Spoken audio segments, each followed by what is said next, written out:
Welcome to the Sidebar Cantina, the podcast where we talk about Star Wars, pop culture, space exploration, or whatever the fuck we feel like talking about. I'm Mr. Jason Roskam. With me here each and every single week, the Hubble telescope to my James Webb, Dave Martin. Hello, Dave. Is that because I'm older? Correct. Okay. Yes. Hello, Jason. How are you? I'm here. We're once again doing it remote. Yes. Because of reasons. Mm-hmm. Thank you, COVID.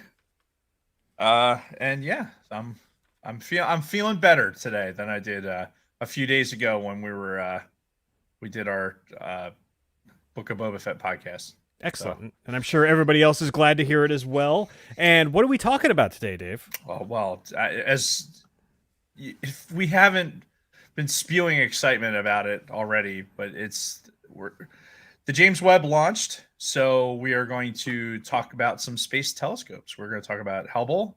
We're going to talk about the James Webb. We're going to talk a little science, and we're going to nerd out. It's going to be great. Science. All right, can't wait, but we've got a lot of business to take care of in the interim.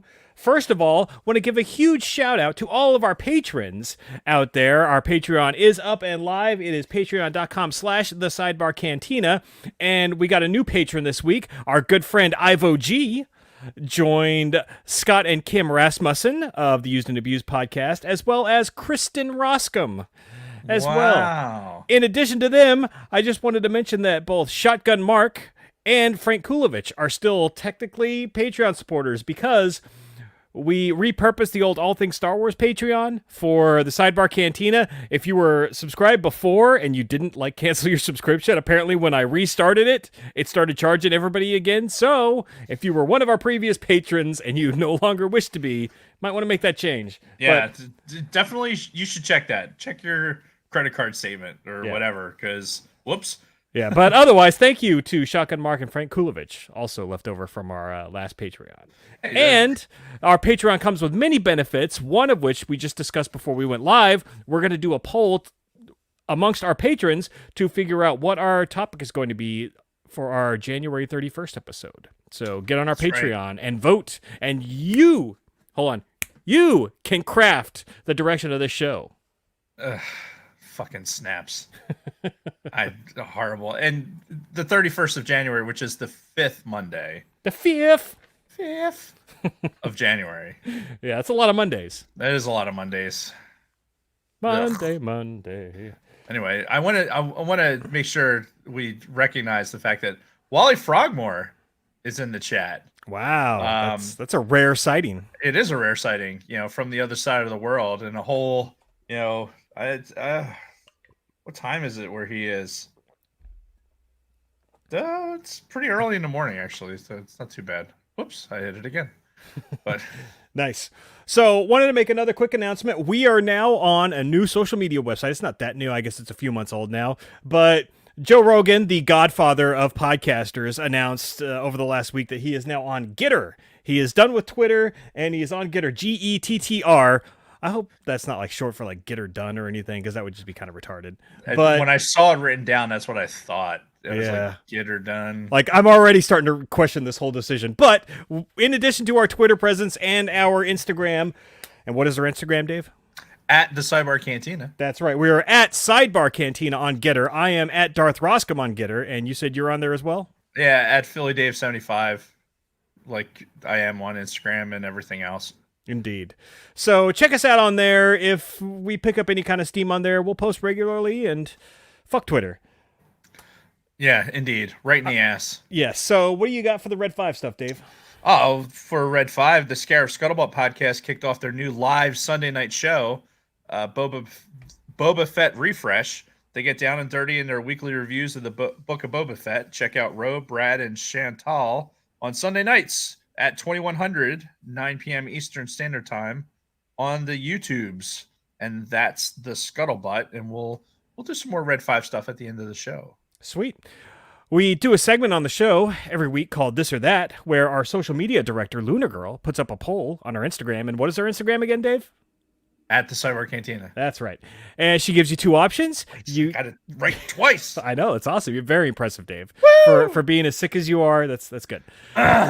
Anyway, you choose one of the options and we go over the results here on the show. Obviously, this is a space-based episode, so it's space movies is the theme this week. And we got some doozies. First of all, we've got Contact versus Space Cowboys. Contact. Yeah, for me, this was Contact, no question. I know a lot of people shit on this movie, say it's kind of boring and everything else, but I thought it was a fantastic movie. I really enjoyed it. It was a great book, and I think it was a really good movie. Yeah. I thoroughly enjoyed it. Yeah, you can't go wrong with Matthew McConaughey in anything. All right. All right. And Contact eked out the victory 57% to 43%. This is a good one because if you remember, there was a period in the mid-90s where like disaster movies were all the rage and asteroid movies were all the rage. Right. And we had Deep Impact and Armageddon coming out the same year. Right. So what do you got, Dave? Oh, Armageddon. Hands down. I got to disagree on this one. Oh. So everybody remembers Armageddon, right? The whole Ben Affleck and fucking Bruce Willis and the Aerosmith song, I don't want to miss a thing, that got played over and over again that summer. Mm-hmm. Ultimately, though, I enjoyed Deep Impact only because we actually got to saw a fucking impact in that because got to see English, motherfucker. But yeah, no, we actually got to see an impact in that, and we saw the massive tidal wave of the fucking comet hitting the ocean, and that was some crazy shit. But I really enjoyed that. But it was a lot more of like a drama movie and not really like action-y like Armageddon was. Right. But I went with Deep Impact, but unfortunately the masses sided with you. Armageddon won 82% to 18%. I've got 2 words for you. Mm-hmm. You ready? Yeah. Well, I got 4 words, actually. Dave has an erection. Maybe. The first 2, you talk about movies that you can't go wrong with. Steve Buscemi's in this movie. That is true. Steve Buscemi. And then the other 2 are Liv Tyler. Okay. At her Liv Tyler-iness. Yeah. Like, this is... Yeah, this is right off the heels of the 3 Aerosmith videos, or the one she did with Alicia Silverstone. And That Thing You Do, she was in. Oh, that's right. Yeah. All right. I'll give you that. Moving on. Suspense-wise, we've got Gravity versus Event Horizon. I went with Event Horizon, and I forget why.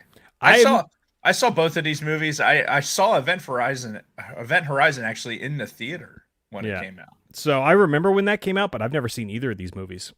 Really? Yeah, so I think I just skipped this one. Nice. No, Event Horizon I thought was actually, it's one of those movies that it was there was some good science in it at some point, and it was for me like there was some like not horror movie, but there was like scarier stuff in it.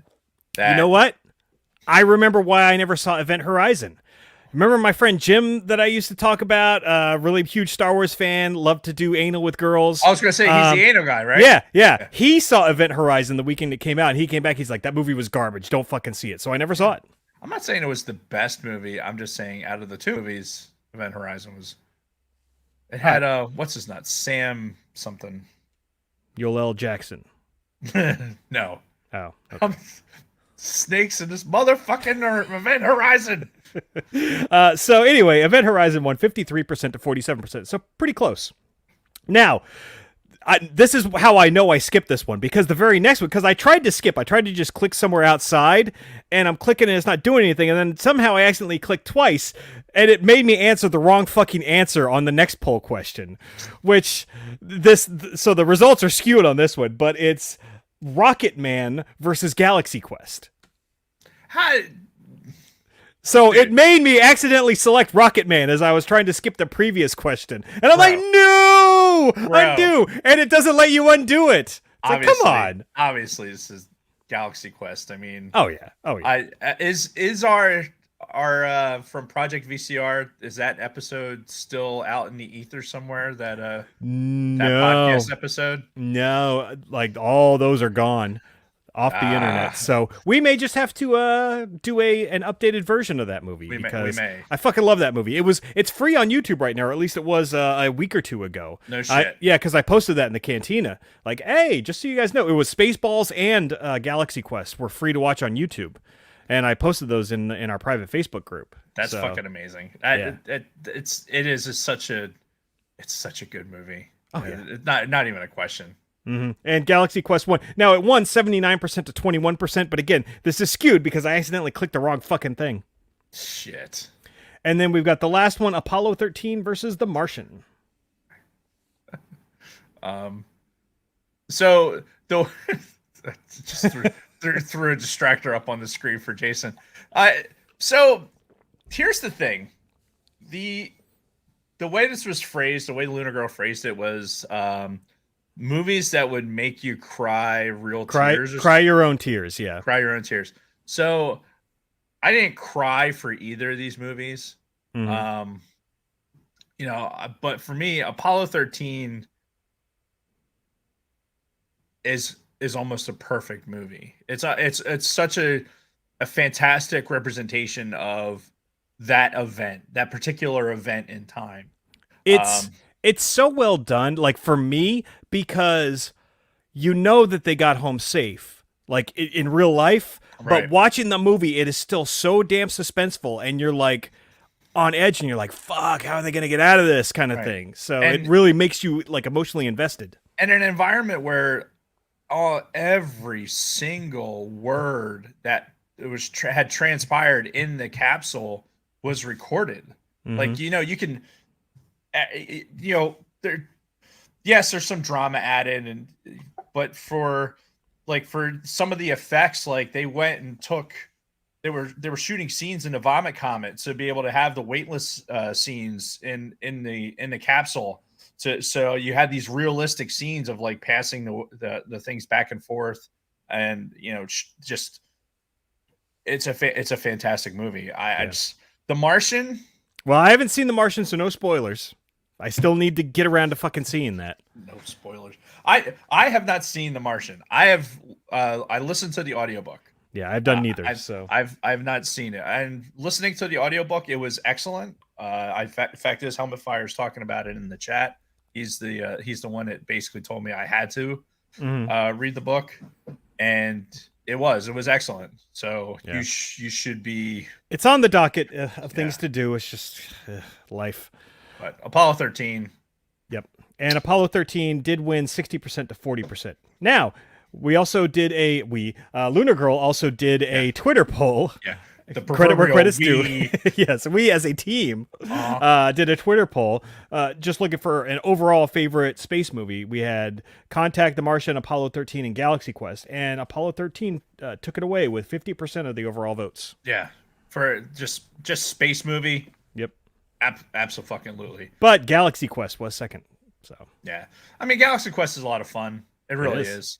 But I mean, you want to sit down and just eat and just be swept into the drama of what that moment is, and just like at some point you're like the shit that was going wrong in there. Like you can't make this shit up. Mm-hmm. Right? Here's a picture of this actual this square canister that won't fit in this round hole in this other fucking machine that it's connected to. Yeah, that's one of the best scenes too. It's where they're like, all right, this is what they have access to on the fucking ship.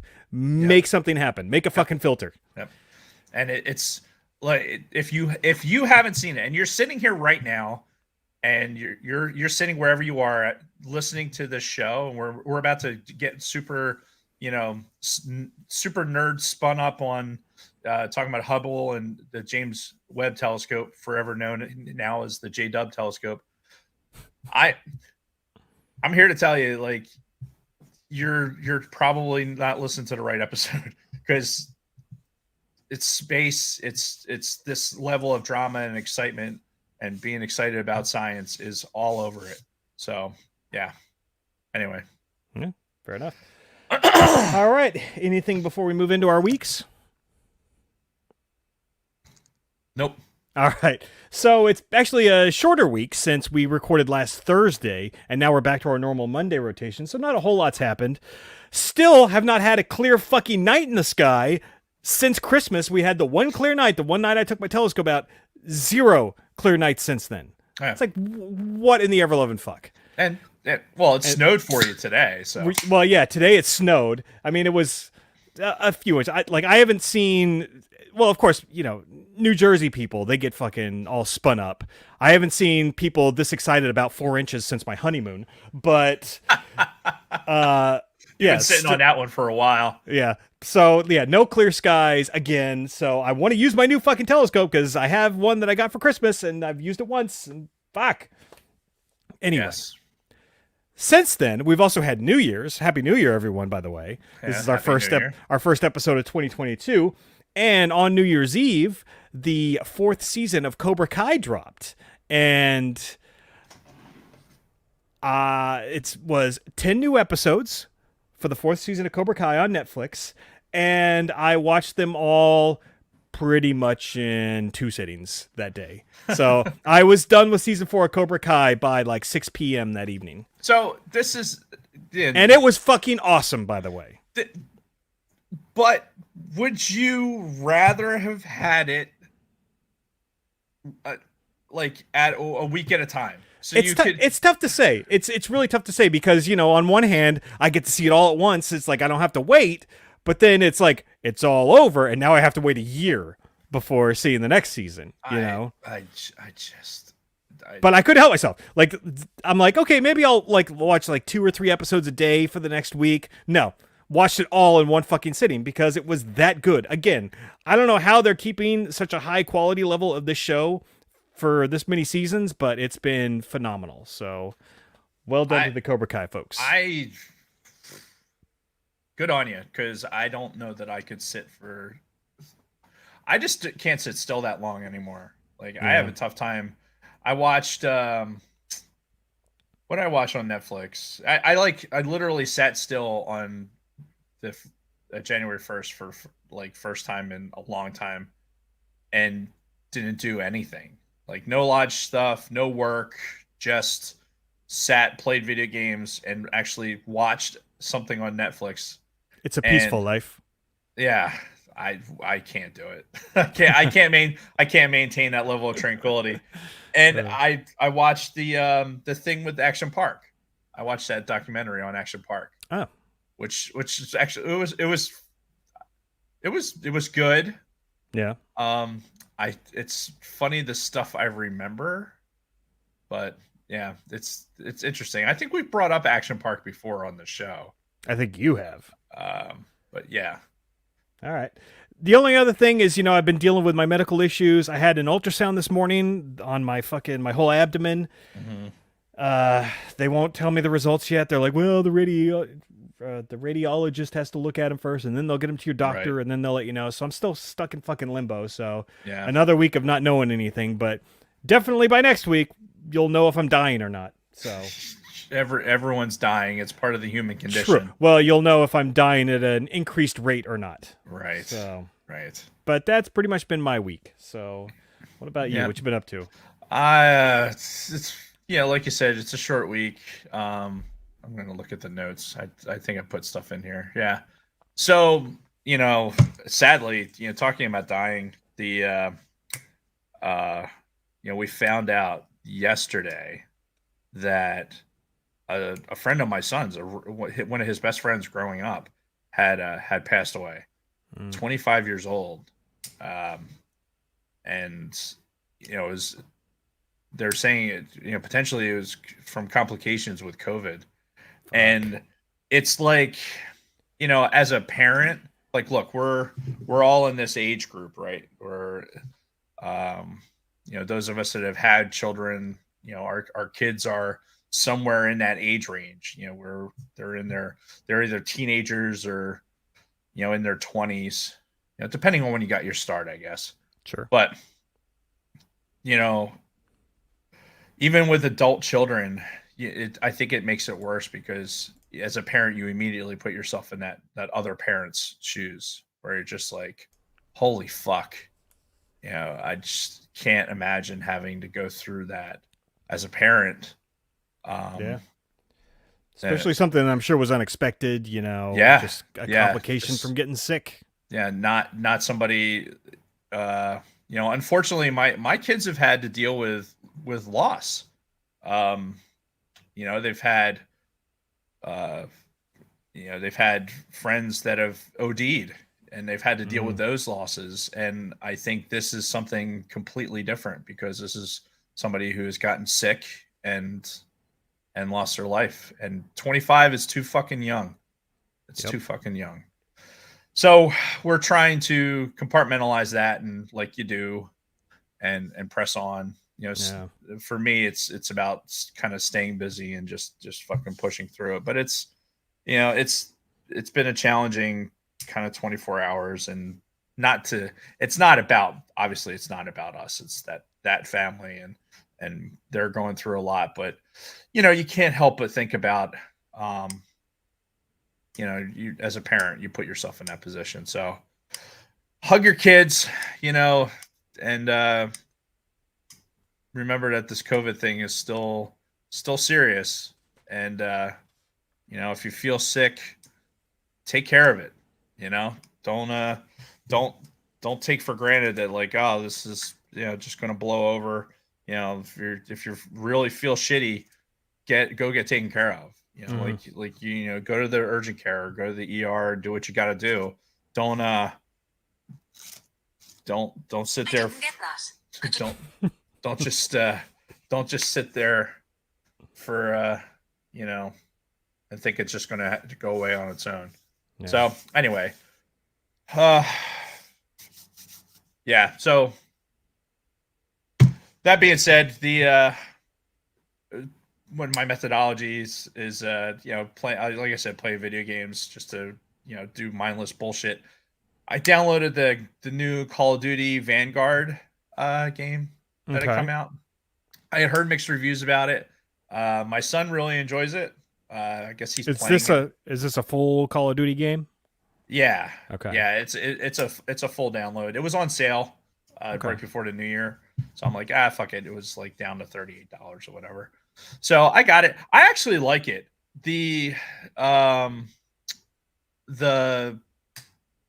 maps are from like an older, I think from World at War.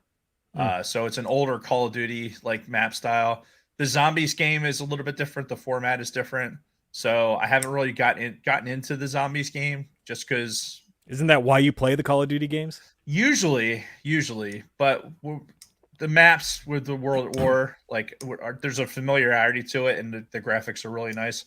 Yeah. It does have an issue with crashing. I think that's been the biggest complaint, and I've noticed it too. And you're playing this on the Xbox One? Yeah. Okay. I'm not so privileged as to have an Xbox Sex like some people. Yeah, I actually was at Costco yesterday, and they had Xbox S's, the Series S's. Apparently, those are not nearly as difficult to find as the Sexes, the Series X's. But what's the difference? Is the it biggest just processor? The GPU? Process. Well, I don't think there's a whole lot of difference. Like, somebody in the chat, correct me, but I think the Series S is slightly less spec-wise, and also has no disk drive. That's the big thing. It's hard drive only. Oh, well, shit. But it's like $100 and some $200 cheaper and hell of a lot easier to find. But otherwise, it's the same thing. Well, I think the advantage of having the disk drive would be to be able to play Blu-rays and shit. Yeah. Because that's kind of my only Blu-ray player right now is the Xbox. So, and I still have a pile of Blu-rays. So anyway, yeah. Call of Duty Vanguard. It's not bad. I was enjoying it. I was playing it a little bit. I saw you jumped onto Battlefront.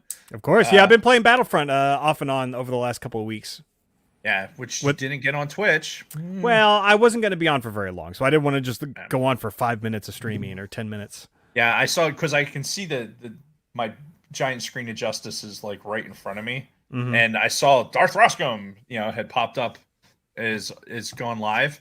Yeah. And for me, not having the Xbox X, my spin up time for Battlefront is so lagging that you're on there and playing a lot quicker than I could be. So even if I wanted to jump on there and get a couple rounds in, it would have been 20 minutes just set up. So it wasn't worth it. Well, you need to get your ass to Series X then. I do. It's really just a matter of just trying to find it. So they'll be there. They'll be eventually. Hopefully the chip shortage will fucking work its way out. Yeah, with the Christmas rush and everything coming to an end. Yeah, and the last thing is the Eagles made the playoffs. Playoffs. Yeah. Thanks. The fucking Packers did their job and smacked the shit out of the Vikings last night. And the fucking Eagles made the playoffs. Sweet said it best. Like, it sounds ridiculous, and it is ridiculous because they're winning games despite the fact that their quarterback is not good enough in my mind. He still, to me, hasn't proven it. Right. Well, and it's funny because I'm in the exact same situation where the Niners are like on the cusp of that last playoff spot. They just have to either win or have New Orleans lose to get in also. And it's the same situation, like shitty quarterbacks situation, but somehow they've eked their way into the fucking playoffs. Yeah, the way the new playoff structure is going to be. So, see, Alan. It'll be like the NBA soon, where it's like half the teams in the league make the fucking playoffs, which is fine. I don't mind the playoff football. But yeah, so the Eagles made the playoffs. We'll see what happens next week. Apparently, a bunch of people got COVID. So yeah, go figure. We got the Cowboys next week at home, so we'll see what happens with that. Quiet, you. You hear her barking? I do. Damn it. Speaking of playoffs, I'm just going to mention it real quick. And she's going to mention it too. The barking. It's not settled yet. I mean, our third place game is close right now for our fantasy football, the Sidebar Cantina Fantasy Football League. Oh, I know you weren't even paying attention to your lineup. Fantasy football doesn't matter anymore. Right. That's that's my last word on fantasy football for the year. Is it doesn't matter anymore. Right. Well, I am going to go ahead since it's my week, and I'm going to mention the fact that I am hoping for the third place because I'm a completionist and I want to see it to the end. And I am going to congratulate Lunar Girl because she cannot lose right now. She is dormy, as we call it in golf. Keith Lehman has no points to get, and Lunar Girl is safely has won the championship. So congratulations to Lunar Girl on being the champion of the Fantasy Football League this year. And I'm sure we'll get to celebrate that a little bit more with the booth in the back with the Escape Pod guys on Wednesday. Guys and Lunar Girl. We've got some breaking news hot off the wire. We have a new $5 patron that has joined since we started recording. So, 2-1 Chad Vickers, thank you, sir, for your $5 contribution. You are the reason why we do this. Yes, thank you. Thank you very much, sir. And that's it for my week. A good conclusion to the week with a fantastic donation. Excellent. to our shit show that this is. So, anyway, do you need a break or anything before we get into the main topic? I do not. All right, let's talk some space telescopes then. So, yeah, Christmas Day, we finally got the launch of the James Webb. So we knew we've been wanting to talk about this. Obviously couldn't do it last week. Well, the last two opportunities because one, you were out of town, and then two, we couldn't not talk about Book of Boba Fett right after it aired. So we, much like the way the James Webb got delayed, we had to delay our James Webb episode to fit our schedule, but now it is here. So we're talking both space telescopes, the Hubble and the James Webb. Right. So, you want to just roll right into this? Yeah, I think. Well, I think it's worth noting that I am. I'm. How do I want to describe this? I want Jason to. I'm not. I want Jason to. That doesn't sound right. I. Jason's kind of new to the game here when it comes to some Yeah, of. like the astronomy nerddom. It's Yes. only come up within the last couple of years for me. Right, which is fantastic. It's never too late. Yeah. If you're listening to this, get into it. It's looking up in and seeing, looking what it's just it's a life changing thing sometimes. So it's always it's never too late to start.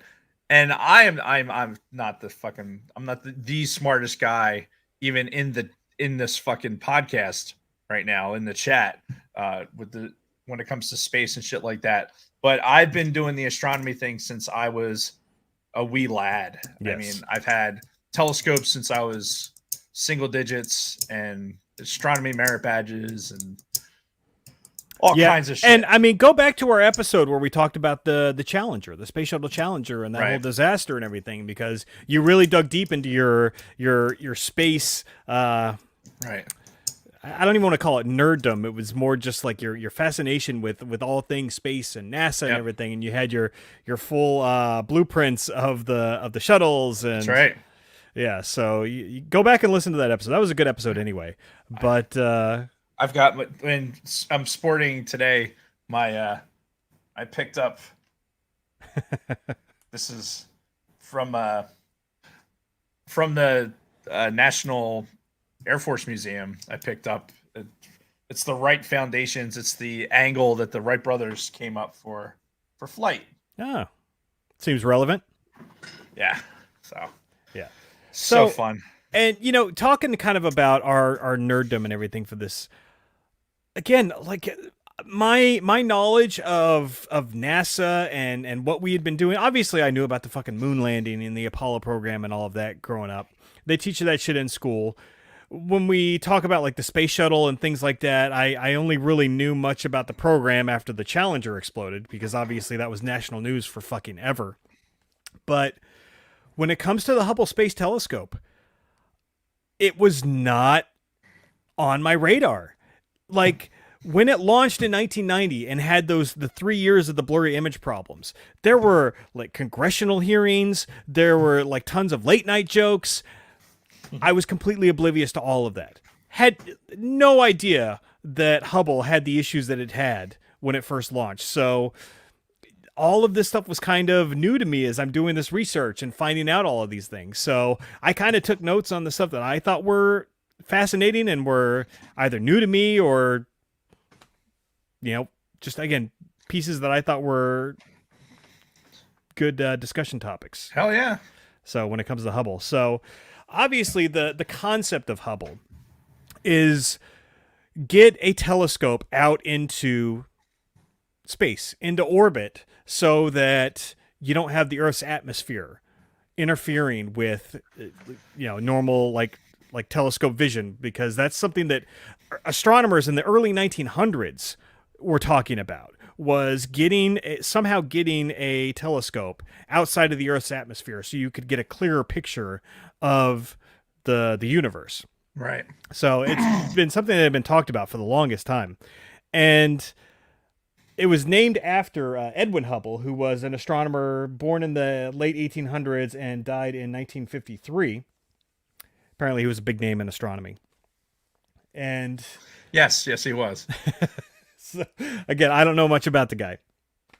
But yeah, it was launched in April of 1990, and it was delivered on one of the space shuttles. Again, no fucking clue that's how they got that out there until I watched this documentary. I'm like, oh, they just threw it on the Shuttle Discovery and just took it up there and just like released it on an arm and let it go.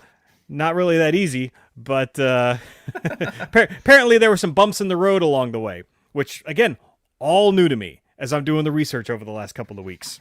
Sidebar. So at the Air Force Museum, they have they have one of the flight deck set that they use for training that they used in Houston for crew training. Mm-hmm. So they had like basically it's a think of it as a fixed base simulator, right? So it had the flight deck and it had both the crew deck and then it had the below deck where the entry into the space shuttle, where the entry door was, and in particular they had like the labs, they had the storage area and all that.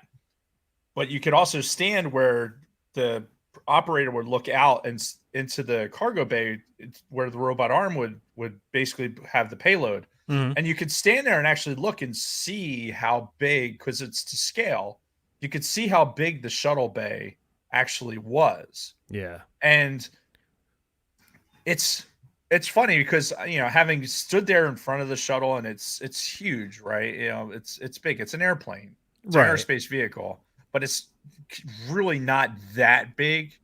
And even when you're just like watching it like launching and flying and everything, it doesn't look that big like on a TV screen. It looks kind of small. Like looks like a small airplane. Right. And it realistically it is. But it's just hyper complicated. The cargo area that comprises of it, like that, the Hubble took up like every square inch of that fucking cargo area. Yeah. When they launched it. But they were able to launch it in one piece. Right. Not much. Well, there were some folding parts, but overall, it was just one massive piece that they loaded onto the shuttle. And I was watching some interviews with some astronomers. They would go into the clean room like after it was done being built, but it hadn't launched yet, obviously. And they said they're looking at it and they're like, how the hell is this going to fit inside the fucking space shuttle? Right. Because I guess the thing's the size of a bus, and they're like, there's no way this is gonna fit. So even like the scientists and the astronomers and everybody's looking at it like, that's huge. They squeezed that motherfucker in there. Yeah. And once they got into space and they got into that low Earth orbit, a whole host of problems started happening as they tried to deploy this thing, because it was supposed to come out on the arm. Apparently, as the guy was like playing the video game joystick to lift the thing out, it immediately starts swaying while it's still inside. So they had to like slowly lift it, like a lot slower than they had anticipated, like one click at a time. Took them hours apparently just to lift it out of the fucking shuttle bay. And then I guess as it's unfurling, it's solar panels. One of them locks up about, I don't know, a third of the way unfurled, and they were getting ready to do a fucking spacewalk. They suited up two of the astronauts. They put them in the fucking airlock. They were all ready to like lift him out into space until somebody on the ground's like, hey, wait a minute, we want to try one other thing. And they tried. Reset this circuit breaker real quick. And then, oh yeah, shit, that worked. Yeah, when you know it unfurls, which I guess that led to some ill feelings amongst the two astronauts who were inside the fucking decompression compartment, because they didn't get to see as the telescope eventually like floated away from the fucking shuttle, while everybody else on the crew's all looking and just watching it kind of slowly release, and those two were just kind of in the airlock because they had to stay in for a couple hours, I guess, as it repressurized. Yeah, but once you're in for a spacewalk, right, it's kind of like picture like deep sea diving, right? You have to get acclimated. Yeah. So you don't get the bends, right? So you're basically getting acclimated to the oxygen environment that you're going to be in the spacesuit. So you have to basically sit in the fucking airlock for however long it takes for you to go through that cycle. I forget. I used to have that memorized. I don't have that.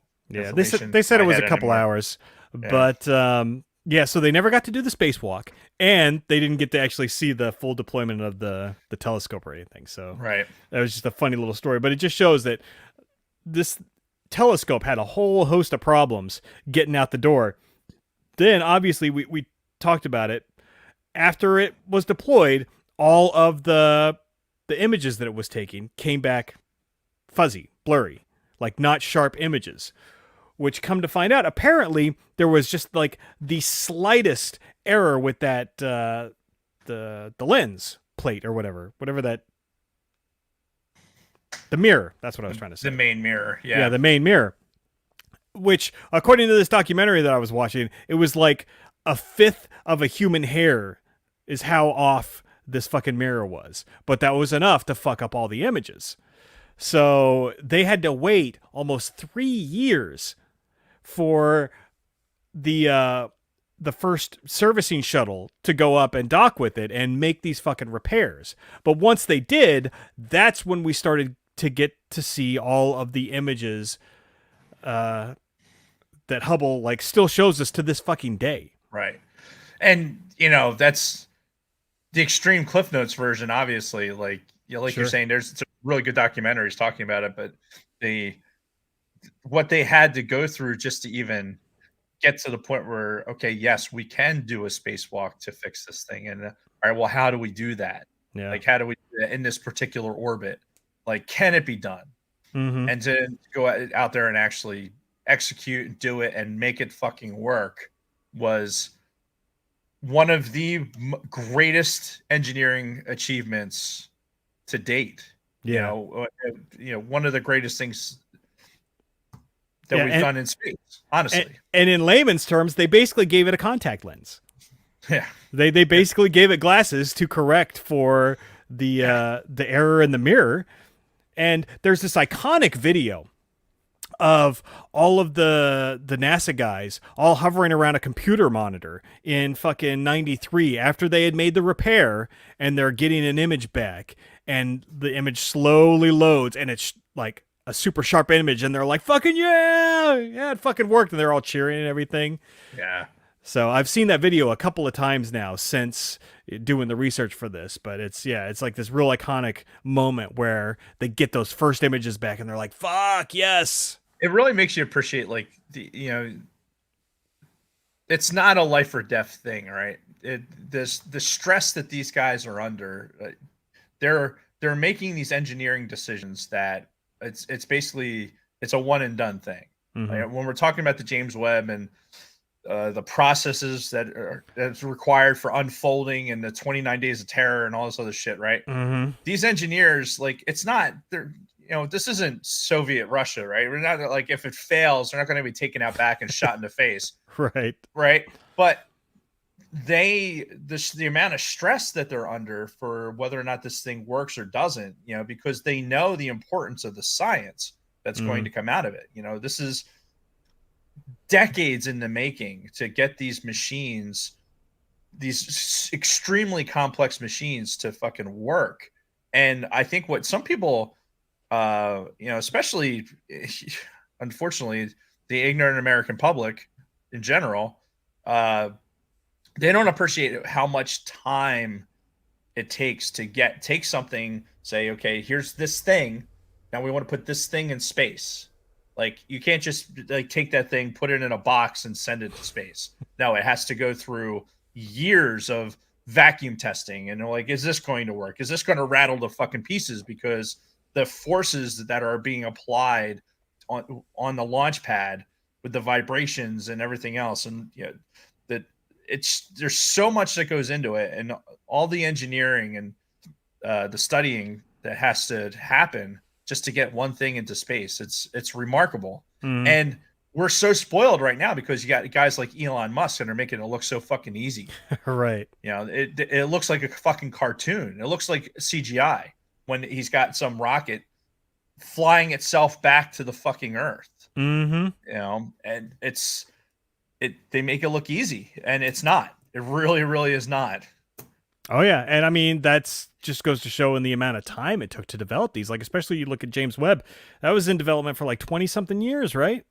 Mm-hmm. Yeah, so it took a long fucking time from that to go to concept into space, and it's still not even there yet.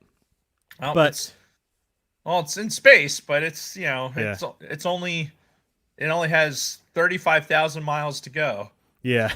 Well, and one of the big differences, obviously, between Hubble and James Webb is Hubble is in that low Earth orbit, that to where the space shuttles can go and they can dock with it and they can do repairs, and they put it on a 2 to 3 year servicing cycle where every few years one of the shuttles would go up. Like Shuttle Endeavour was the first one to go up. They're the ones that gave it the glasses that fixed the imaging problem. But then, there were more shuttles that went up to do more servicing, repairs, things like that.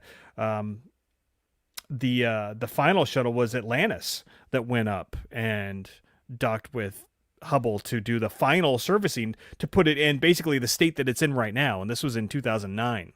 Right. So, and something else that's interesting about this is the two major shuttle disasters that we've had over our lifetimes drastically affected Hubble in one way or another. The first being the Challenger, obviously, that put off Hubble's launch because I think they were initially fragging it for like an 86 or 87, something like that, launch for Hubble, putting it into space. But obviously the Challenger having its issue, shit canned all of those plans. Right. So that got delayed until 1990, and I want to say that was the first shuttle flight since the Challenger. Is that right? I don't think it was the first one that put the Hubble on. Okay, but it was one of the first ones after the Challenger went up. Yeah. Yeah, I don't know. I'd have to look that up. Yeah. But then wake up. But are you all right over there? Yep. Then the Columbia disaster that put off that final servicing mission that from 2009, because after the Columbia disaster, the director of NASA at the time was like, no, we're done servicing Hubble. It's too dangerous, and we're just not going to do it anymore. And it took until I don't know, like 2 or 3 years later, when a new director of NASA came up and was like, no, we are going to do one last one. And there's, again, some really good video of the guy announcing to the press, like, no, we are going to do our final mission to Hubble, and we're going to put it in this final state. And there was cheering in the audience and everything. It was good. It was a really neat moment. Yeah. So I think you had mentioned, I don't know if you mentioned it just before we started or if you mentioned it at the beginning of this. So how long was the service life supposed to be for the Hubble? So, in this documentary, I saw somebody mention, like, oh yeah, this could be active for as long as 20 years. They made it seem like 20 years was going to be about as long as it was going to possibly be able to stay in service. And here we are 32 years later, and she's still going. Right. And that's, it's funny. I think we talked about it a little bit with when we were talking about Perseverance and Curiosity rovers, and how they're continuing to operate and still give good science. Ingenuity,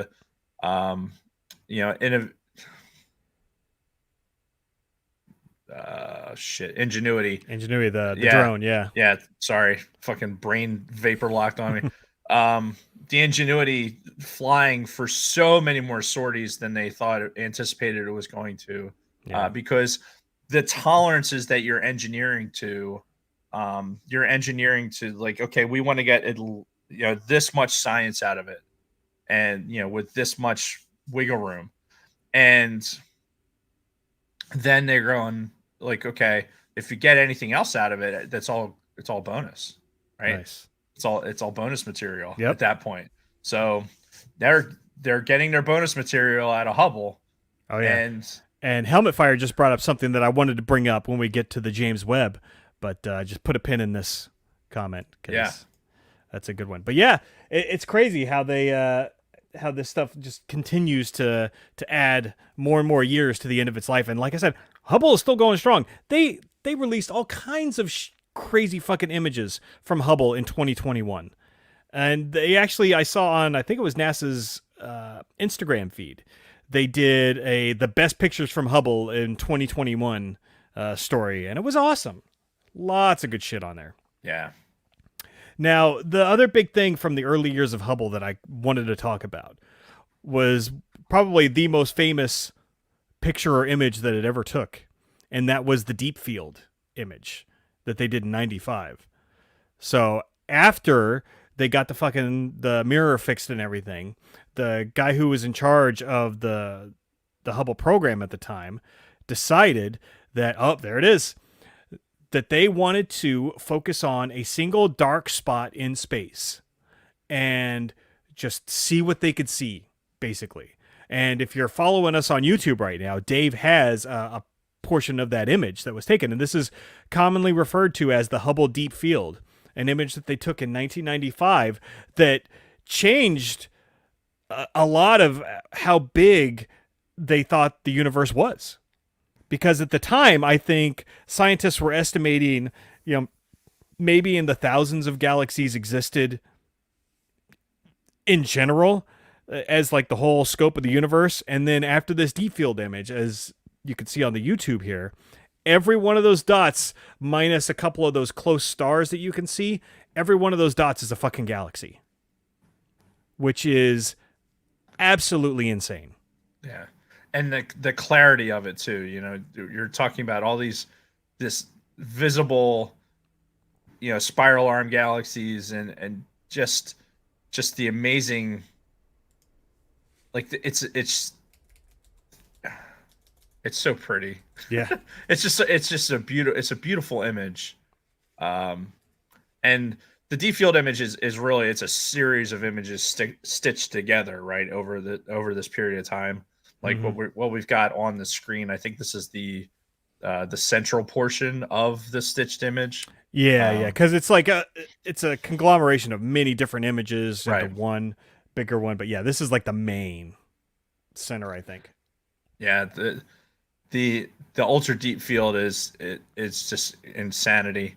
But and this is one of the things too, and we're going to talk about it with James Webb, like what we're seeing with Hubble. And with this image, this is all visible light. Yes. As old as this light is, as it's hitting the sensor on Hubble, that's what it can see within that visible light range. Mm-hmm. And we'll talk more with the James Webb as to why it's so important. That it has a different sensor. It's going to be looking at infrared light as opposed to this visible light. Yep. And this was what started scientists on the path of realizing that the universe, the observable universe, was made up of more than just thousands of galaxies, but more like 125 billion galaxies. Yeah. Which, again, that's an astronomical number for something that is a size that you can't even fathom in your brain. Just because, think about it, these are all like basically Milky Ways. And you think about the size of the Milky Way compared to fucking Earth, and it's just, it really gives you that sense of just how big everything is. You want to feel small. You want to feel really, really small. Look at that and go like, yeah, everything that ever was, it like had already happened in one of these little tiny dots that are in this image. And it's just fucking unreal. Just unreal. Yep. So, and honestly, we could do a whole separate podcast on just the different images that Hubble has brought back over the years. So I don't know. Is there anything in particular that Hubble's done over the years that you really wanted to focus on or talk about? No, but I think as we're talking about the James Webb, right? We wanted to kind of give an overview. James Webb's meant to see further back in time, right? Because what Hubble ultimately is a time machine. Sure. It's looking back in time, and how it's doing that is, we know that the light from these stars is, especially what we're seeing in the deep field, right? The light from these stars is infinitely old. Mm-hmm. But this is all just the visible light. So the problem is, whoops, wrong, not the right one. What the that guy? Why didn't the image change? Sad face. You're right there. No, the image didn't change for me. StreamYard's being a bitch. Hang on. My visual aids are giving me issues. That makes me sad. So you're saying you have AIDS? Everyone has AIDS. Anyway, we're talking about this evolution of galaxies, right? The picture I have on the screen, you have Hubble here, and it's looking at all of that shit in a deep field, right? Yep. But as it's looking back in time, like we're trying to look back all the way to the Big Bang, right? But Hubble can't possibly see all the way back here because it can only get to what has visible light, right? Mm-hmm. So as the light from these early galaxies it gets further and further away, it starts to expand and it has this thing called redshift, right? So this is I'm going to bring into the picture here some more visual aids, and I think Helmet Fire's kind of beat me to the punch here with some of the visual aids. We're talking about redshift. So I got a little.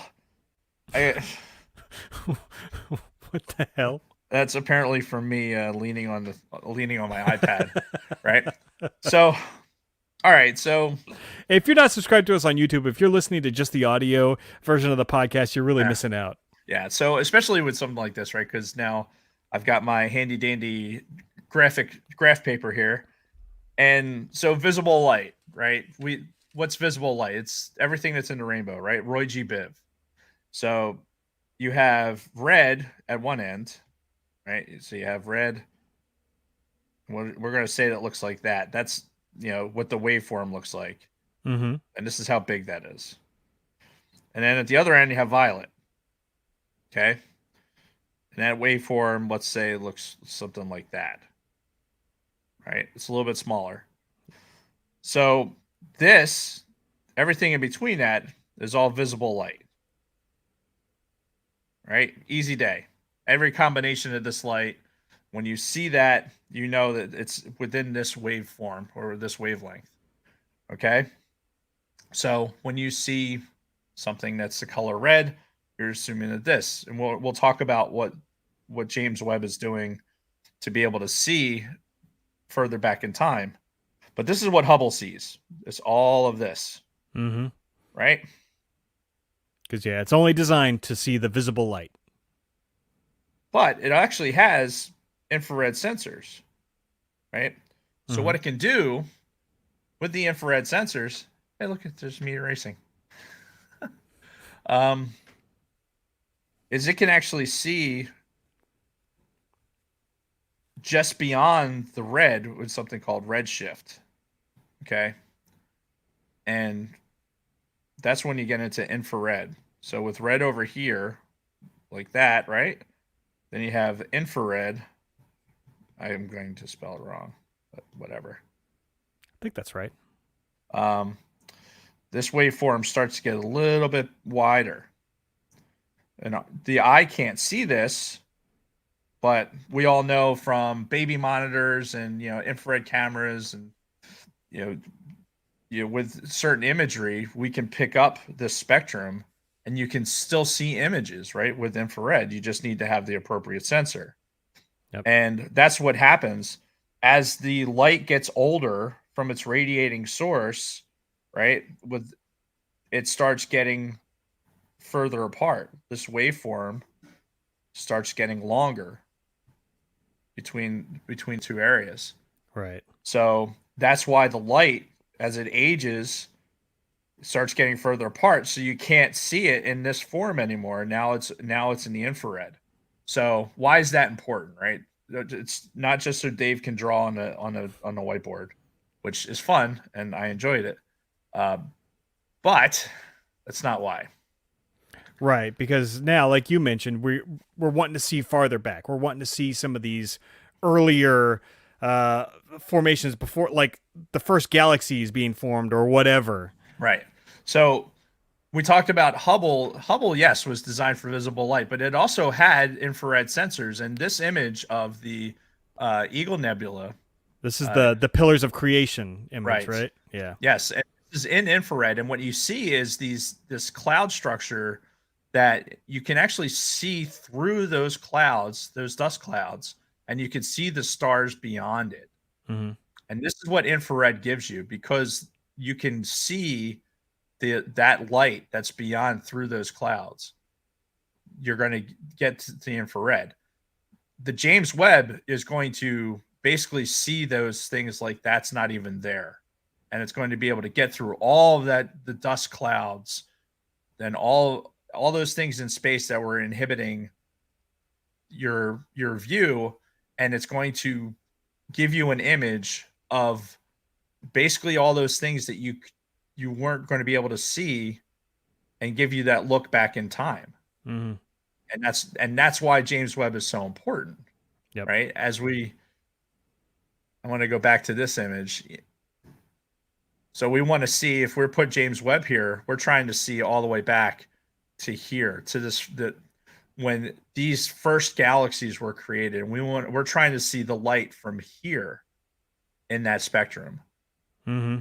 So, and that's what James Webb's, the science is trying to do. So how is it going to do that, right? Well, I'm going to bring up a picture of the James Webb. It'd probably be the easiest thing to do, because reasons. We're an audio podcast, right? Of course. But yeah, so as we know that James Webb launched, and we know it launched that down in French Guiana, right? Yeah, and I guess that's due to how close it is to the equator, to get it easier into that L2 orbit, the Lagrange point 2, as it's referred to. Yeah, and also because the rocket itself was one of the only ones that could actually hold, was big enough. Yep. To be able to hold the entirety of the structure of the James Webb. Mm-hmm. So here's the telescope, and you have these. This is its current, as of right now. I'm looking at the web.nasa.gov site, which you can all look for. We should put this in the show notes. Yeah. So this doesn't have the mirrors unfolded yet. That's going to happen later. Mm-hmm. But these gold mirrors, and once the sensor deploys with that sensor, thing is going to be able to peer out, and gold being an excellent reflector of red, the red light, is going to be able to look and see, be so far away from anything, 1 million miles away from Earth, and be able to look and peer as deep into the universe as we've ever seen. Yep. And we honestly, we don't even know. We don't even know. Yeah, and before we even get into that, I want to get into just a little bit of some of the development of this, and really the cost, because this is something that I'm seeing a lot in news articles. In the headlines in my Google News feed is NASA's $10 billion gamble, because it was apparently $10 billion is how much this thing cost, right? $10 billion. And they're like, oh my God, did NASA just waste $10 billion? Is this going to be a $10 billion disaster? I'm like, hold the fuck on, okay? In the grand scheme of things, I hate to sound like an asshole, but $10 billion is not much, okay? For instance, in 2020, the U.S. military budget was $766 billion. The year before that, it was $865 billion. Amazon's net profit, not just revenue, but net profit in 2020 was $21.3 billion. Elon Musk earned $6.7 billion last year. We gave $35 billion in foreign aid to other countries in 2020. Some people are saying we're in the couple of hundreds of billions for 2021. So when people are like, $10 billion, oh my God, calm the fuck down, all right? I understand there's budgets and NASA only gets so much and all this. For something like this, they should have gotten twice this much money. for what this thing is going to do and how important this is for the human fucking race. I don't want to hear all of this. Oh, it's $10 billion. If it fails, it's such a shut the fuck up. As somebody who's worked for the government for almost 30 fucking years, I've seen how much we waste fucking money, and trust me, this is not it. And more money should be going to this. And understand, this is not just NASA too. This is an endeavor that's with the ESA and other. I think the Canadian Space Agency has parts in this. There's sensor arrays and things like that. That this is not just the United States, right? You know, as a part of this. So there's a lot of people that stand to lose if it doesn't work. So. Well, I think we just need to go contact, or that's what we should have done at the start of this. Just gone contact and just built an identical one in a different spot. That's what you need a Bezos or Elon Musk to do. That's like right.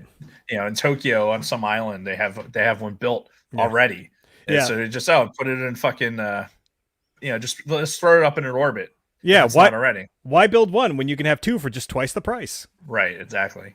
So I think one thing to, when we're talking about the time and the cost and everything else, and one of the things is driving the cost is it's individual materials are one thing, like the gold, right? I saw an article where people were complaining, like they wanted to know how it's gold plated. How much gold are we talking about, right? Because people associate gold with being like all this money, right. And there's about a golf ball size. Like if you had a solid golf ball of gold, that's how much gold is on the entirety of this thing. Yeah, it's like a coating. It's like a light. It's not a lot of it. Yeah, they're not. It's not like they're blinging it out. They're not putting like spinning gold rims on a fucking on an SUV or something. And honestly, gold is not the most expensive thing that's on this thing. But people, ignorant fucking human beings, that's the shit that they focus on. Mm-hmm. Like they don't conceptually, like when they look at it, they look at something that's not like, this doesn't look like a spaceship. Hubble looked like a telescope, right? It was a cylinder. It was just like one big silver cylinder. It looked like a cylinder. It didn't look like this. Yeah. Right. It didn't look like this fucking tinfoil hat with a gold fucking speaker system on top of it. Yeah. Which for the benefit of the YouTube audience, I have I actually got the benefit of I saw parts of the James Webb at the Goddard Space Center. I think I mentioned going to the Goddard Space Center on one of the other pods. And this is probably what the highlight of going down there was getting to see pieces of James Webb, which, to be honest, even going down there at that time, it still didn't seem real because this was in 2012. I was there, and it still seemed like they were so far from actually getting this thing off the ground that, and really they were still 9 years away. Yeah. So they had this like little model, and then they had this whole rig build up for putting the thing together. I have that sticker on the back of my laptop right now. Mm-hmm. But that's one of the mirrors. It was in the clean room right underneath.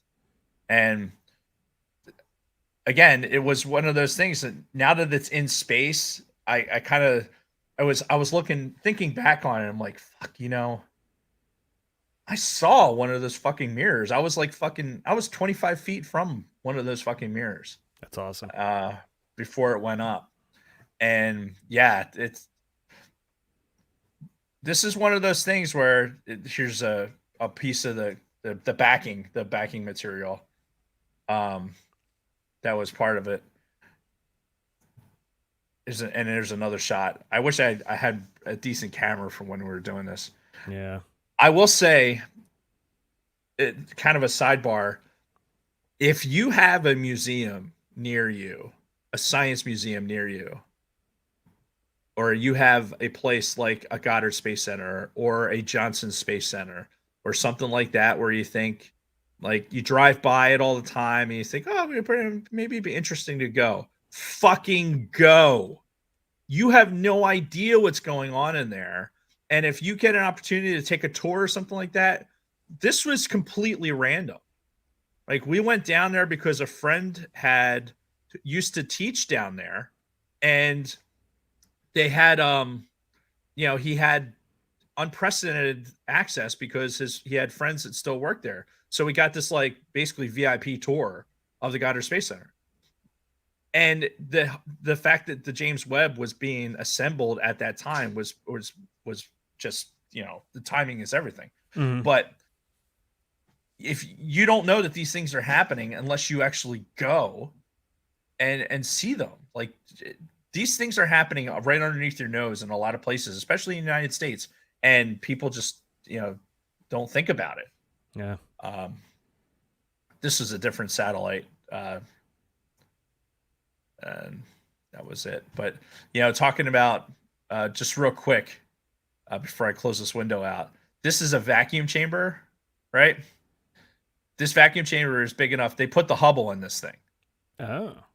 And then they put the lid on it, and they basically, it's like a 4-story tall thing. This is the lid, and they just clamp it down and fucking pull a vacuum to make sure that the fucking Hubble could fucking survive in a vacuum. But anyway, so fucking fascinating shit. Yeah, for sure. So we talked about some of the, I guess, the infrared seen far back in time. That's the big thing that I'm reading when you talk about most of these articles and news stories about the James Webb and what its capabilities are going to be. But it's got some other capabilities or some other intentions that astronomers and scientists have for the use of this telescope. Probably the most exciting thing for me is the study of exoplanets. Because this is something that we haven't really had much ability to do up to this point. Because planets in other solar systems, or especially in other galaxies, you can't really see with a normal telescope. The only way that scientists are able to see these and measure these is as they pass in front of their star, their associated star, right? And some of the instruments that they put on the James Webb is going to allow scientists to study the atmospheres of some of these exoplanets that we know exist by seeing like how the light changes as it's going through the atmosphere of the planet as it's passing in front of the star. So it'll give them an opportunity to see what the composition is of the atmosphere and everything, basically to see if there is potential for life on these exoplanets. And they've already got a slew of solar systems that they're looking to study. There's one in particular, I can't remember the name of it, but it's got like fucking 6 planets that are all in a potential habitable zone in this fucking around this one dwarf red star. And that's probably the most fascinating part of all this for people like me and your layman non space people out there in the universe or on Earth. Because you talk about like looking back and the early universe and the early galaxy formations and everything like that.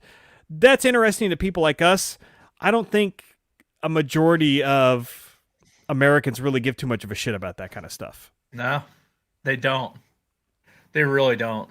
But here's the thing. They don't give a shit about it until they discover something, and then all of a sudden it's like, oh my God, this is the biggest fucking thing ever. Right. And so, yeah, I get the feeling that's going to happen with James Webb. There's no way they don't make some fucking astronomical discovery with this thing, assuming everything goes according to plan. Yep. All the knocking on wood. Yeah. I had it's funny.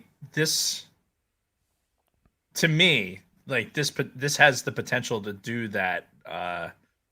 We bring up the Contact movie, right? Mm-hmm. Where it's not making contact with an alien civilization type thing, but it's the, like, having evidence. There's going to be something that comes out of this that's going to be big enough to fucking it's going to. I don't even have the words for it. It just feels like it's going to be big enough to make huge changes. Oh yeah. You know what I mean? Well, just like Hubble did. Like it changed our complete understanding of the universe. And yeah, there's no way that James Webb doesn't have some astronomical discovery just waiting in the wings that's going to, again, change our whole perception of reality. In the universe. That's the thing. It's the perception of the reality of the universe, and like what do we have? Like, what was the beginning? Is there religious implications to this? There's so many like tangents that come from something like this that I think is underappreciated. But these are the things that these scientists, like when they put these things together, they start, okay, here's this idea, here's let's draw on a bar napkin, like what do we think, what do we need to do to be able to see into, basically see something that happened in the beginning of time, in the Big Bang. Like, what do we have to do to fucking do that? Yeah. All right. I guess that would be the next big thing. Yeah. Well, but here's how we get close to that, right? We build this telescope. Well, all right. What do we need sensor wise to do it? Well, we'll probably need something like this. And you start putting all this shit together. And this is why, here's Dave jumping up and down for STEM. This is why you need, like, the engineers that fucking started doing this were most likely still slide rule guys that were just early adopters of computers and shit like that for a lot of the engineering. But obviously engineering is not like that anymore. But you have to be able to fucking imagine something like this. You have to have the imagination to think that something like the James Webb is possible. Something like the Perseverance rover is possible. Yeah. The Ingenuity flying machine is possible. And that's like, all these things for me come up with something like the fucking James Webb. Of course, as you're saying all of this, all I can think is the fucking Sarah Connor rant from Terminator 2. It's like, fucking men like you are the ones who created the atomic bomb. Right. Men like you thought it up. But in this case... Yeah. You know why? Because it needed to happen. Yeah. We fucking, atomic energy is the answer. Just fucking idiots don't get it. They don't get it. We're generations away from the realization of that. Sadly. And I don't understand that, but that's a discussion for another time. I could do a whole fucking show on that. Oh, I'm sure you could. But so getting back to like the exoplanet study and everything, because this is the thing, right? At the end of the day, we're just looking for some sort of sign of life, right? Because we want to know, are we truly alone in the universe? That's the grand question, right? They've got a pretty good idea how the universe came to be. The biggest fucking question that scientists still don't know the answer to is, was life created outside of planet Earth? Like, has it existed anywhere else? And, hopefully we get at least closer to the answer with this. Something else that I saw in the build up to the launch to this was an interesting article by one scientist who claims that they believe James Webb, our closest star, the Proxima Centauri, there's one planet in the habitable zone of that star. They say that if there is like an advanced civilization on that planet, then the James Webb could potentially see artificial light coming from that planet. Like if they have like a fucking city built on this planet in the habitable zone, like if they're as advanced as us, then the James Webb could conceivably see the light that's coming off of that fucking planet. Which, that's insane. Unlikely due to the nature of the tidal lock and everything with that fucking planet. But it's a fascinating fucking concept. Right. And, we may get to a point where, like, they can see that on other exoplanets that are potentially farther away. And honestly, they're going to use the James Webb to study even stuff within our own solar system too. Yeah. Because They've been doing that with Hubble. Yeah. That was one thing that we kind of breezed over with Hubble, but it's taken some beautiful shots of like Jupiter and Saturn. The great shot of Saturn that you can see with the aurora going over the fucking the pole. Incredible images. Yeah. And the science over the next 10, maybe 20 years, depending on battery life and things like that. Hopefully no solar anomalies, affecting it. The amount of science you're going to be able to do with that all right, where are we going to point this thing? And how, what are we going to look at today? I know they do. You mentioned like within our solar system, they do want to look at some of the moons of like Jupiter and Saturn, some of the ones that have like the ice surface that they believe have like oceans underneath, and they want to, take a closer look at those. I'll tell you, it's the for me personally, it's not a the exoplanet part of this. It's I guess there's so I'm influenced by some of my reading, right? Like some of the sci-fi reading that I've done, I think has influenced my imagination. But I believe it more to like, where can we ultimately go as a human race? I don't really care about anybody else out there. Sure. If there is life out there in some form or fashion, that's fucking great. But well, and I've said this before. I can't see. Kathy? Yeah. I'm just gonna tell her we're doing a pod. All right. Are you gonna answer and do that, or are you just texting her? I'm just texting her. Okay. So while you're doing that, fuck, what was I gonna? Oh yeah. So we talked about this before on the show, that you talk about only caring about us as humans, and that's fine. But if the human race is going to be eternal, if we are going to attempt to live forever as a species, it's eventually going to have to be off of planet Earth. I've said this before. True. So let's say we figure out the technology to travel at fucking light speed. Even going at light speed, getting to the closest fucking sun is still going to take like 4 years. Some shit like that. So, if we decide that we are going to start like trying to colonize the galaxy and go to these places that are like 4, 10, 20 light years away, you better be damn fucking sure that when you get there, things are as you expected. So you think about the James Webb in that respect, where it's going to measure these atmospheres and it's going to determine if some of these exoplanets could potentially host human life, because we don't want to get to a point where we're just like fucking YOLO in it. We're going to hop in our fucking spaceship, travel at light speed, and when we get there, we're like, fuck, this planet isn't what we thought it was going to be at all. Shit. Right. Now what do we do? Fly yourself into the fucking sun. Pretty much. Yeah.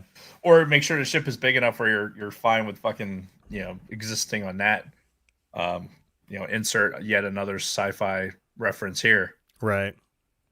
But yeah, I was, kind of alluding to I don't disagree. I think it is the, I don't know. It's not the fallacy of the human condition, right? But we're as the apex of what we are from an evolution, right? The idea that, all right, we exist here, so why couldn't we propagate and go elsewhere? And then, basically further ourselves elsewhere. But at the same time, where we sit right here, um, as we sit here, it's like I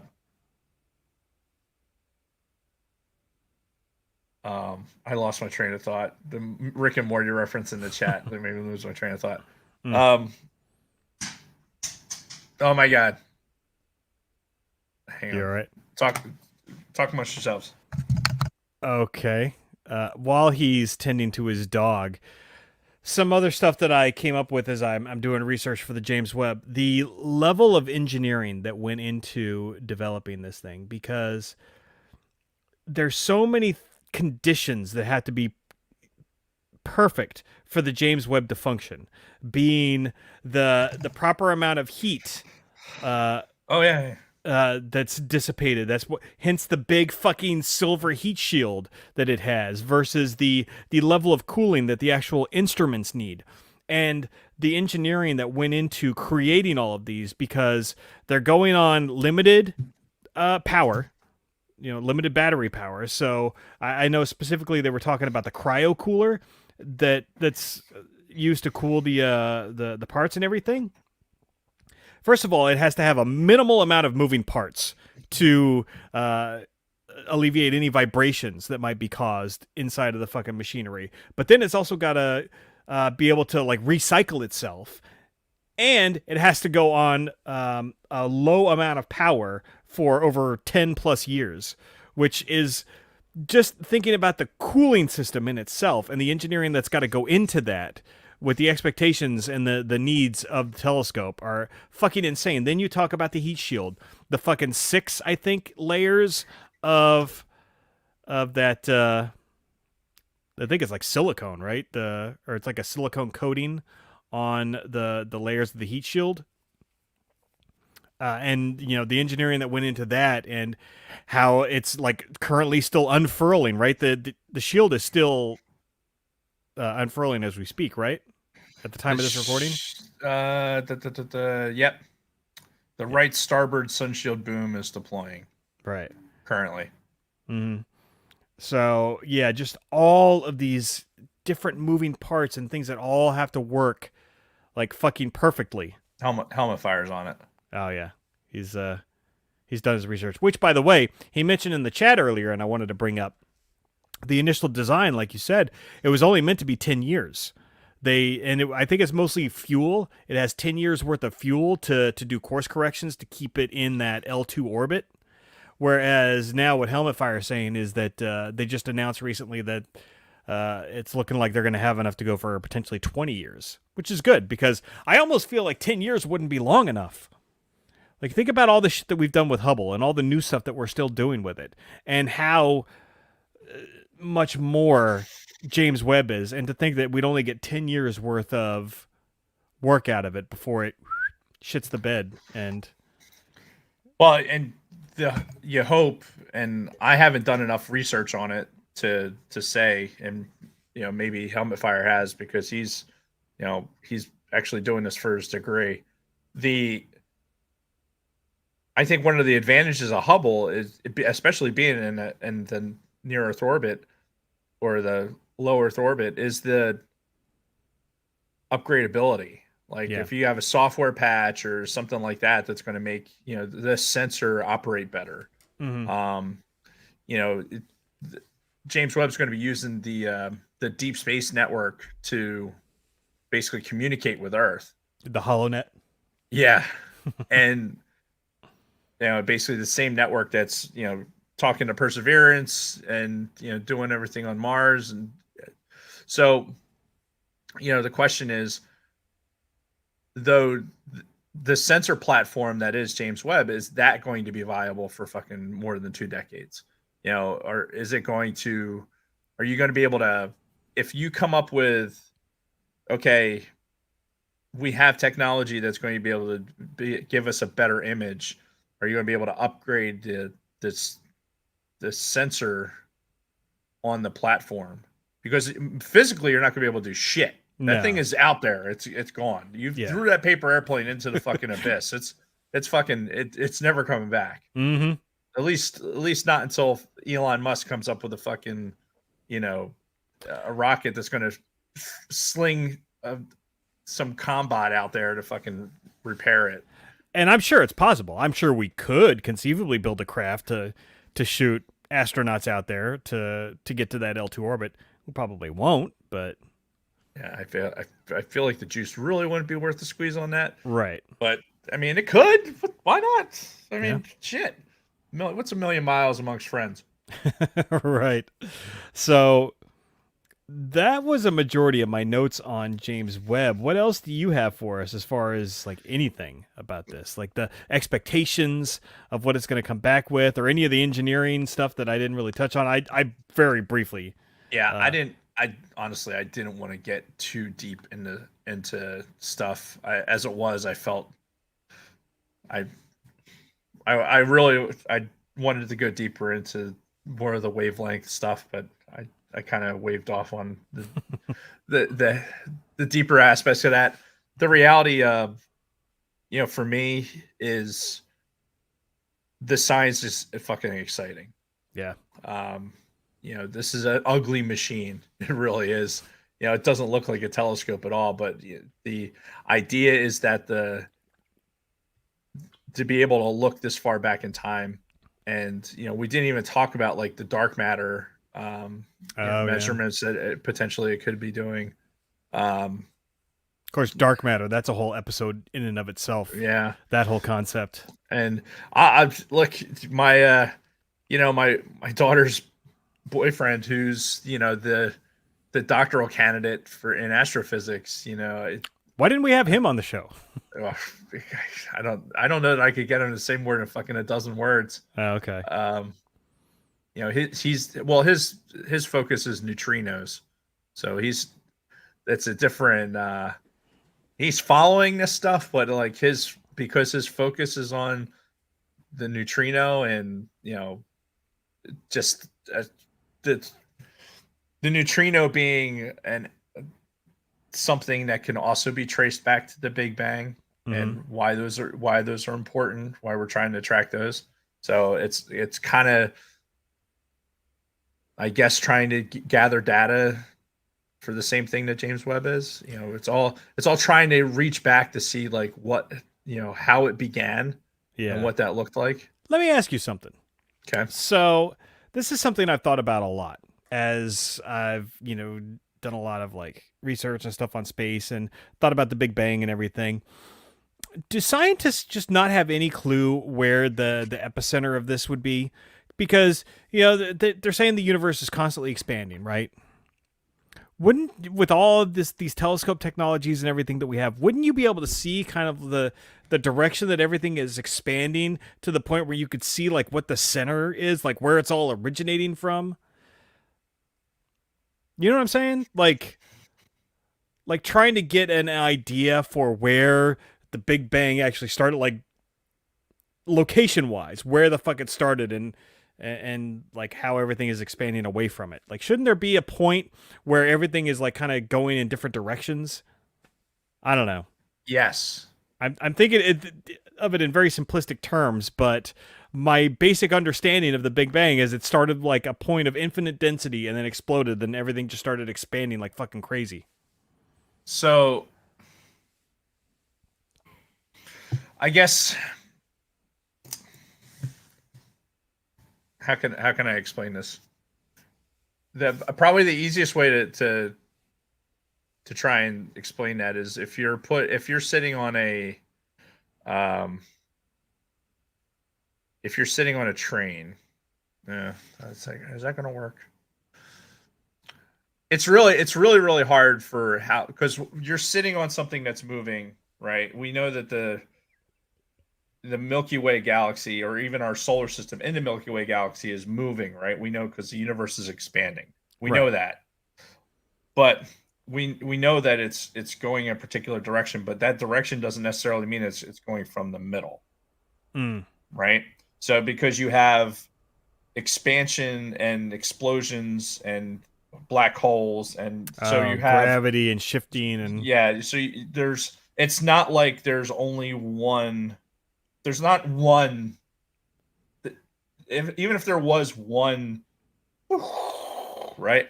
Even if there's just this one point, of infinite mass that fucking exploded into what it is now, we still have these other masses that have since exploded now to create their own gravity and create their own expansion and create so you have a lot of other things moving not necessarily in the same direction. So you could potentially get some sort of Doppler effect if you can see far enough back. Right. If I could see all the way, like from where, if I'm looking, so if I'm sitting in a huge lake and I see the ripples come and I can see somehow infinitely to where the ripples started, if I can get high enough where I can see from where the ripple started, you can see that where it all spreads out from. But if there was any fish or anything that are in the middle of that, it's going to disrupt where the ripples are coming from. Does that make sense? Yes, and also the fact that scientists aren't even sure how far the universe goes outside of the observable universe. Well, remember too that it was not that long ago when they realized that the universe is continually expanding it's not just expanding, it's expanding at an exponentially faster rate. Yeah. Like it's not expanding at a constant rate, it's accelerating. So it's accelerating to the point where like the whole thing could fly apart and there won't be any there won't be any continuity. There won't be anything to fucking sticking together. Yeah. Because it just it's a whole fucking thing. But yeah, that you're talking in the past decade of finding out, and it's because of these machines and these sensors, and you're able to interpret this data. Which, and again, that's just a new door that James Webb is probably going to open, a door that we haven't thought about. Because, think about it from 30, 40 years ago. Would anybody have really guessed that the universe was expanding like that? No. Like, would anybody have even, considered that? And then all of a sudden, they make this new discovery, and they're like, yeah, it's expanding, and it's accelerating in its expansion. So that's just one of those things that you don't fucking think about until you just have these sensors in place to look at the shit. And now James Webb's going to give us even more of an idea for and everything. We're talking about spans of time that are like billions of years. Yeah. Which conceptually as human beings are, because our time spans are so short, is at least in this plane of existence, right? Yeah. Depending on whatever, however you feel about, what happens to you when you die or anything else, like there's this plane of existence, this meat sack is only good for about so long. So it's really, really hard for us to just even imagine how big the universe is and how long those time spans are that are required to make all these things happen. Yeah, because we'll wink out of existence before even the next major milestone happens. Oh yeah, and that's the, I guess, depressing part about all of this is the fact that in the grand scheme of things, in both time and size, humanity is like the tiniest fraction of all of that. And so you talk about so let's say one of these exoplanets, right? So you're looking at this light that's, 1 million years old. And 1 million years ago, that planet could have, supported life, right? Yep. It's in the Goldilocks zone. It has fucking water in its atmosphere. It has an appropriate, some oxygen levels. There could have been, plant life and things like that. We can extrapolate all this information, but realizing that was before that star exploded. And once that star exploded, basically there was no nope, that's it. There's no oh shit, we got to run away from this. Yeah. No, you're going to wink out of existence and then that's it. Yeah. Right. It's not Or like a slow, like generational thing. It's like, there's going to be a point where it's just the lights go out. yeah. And then that's it.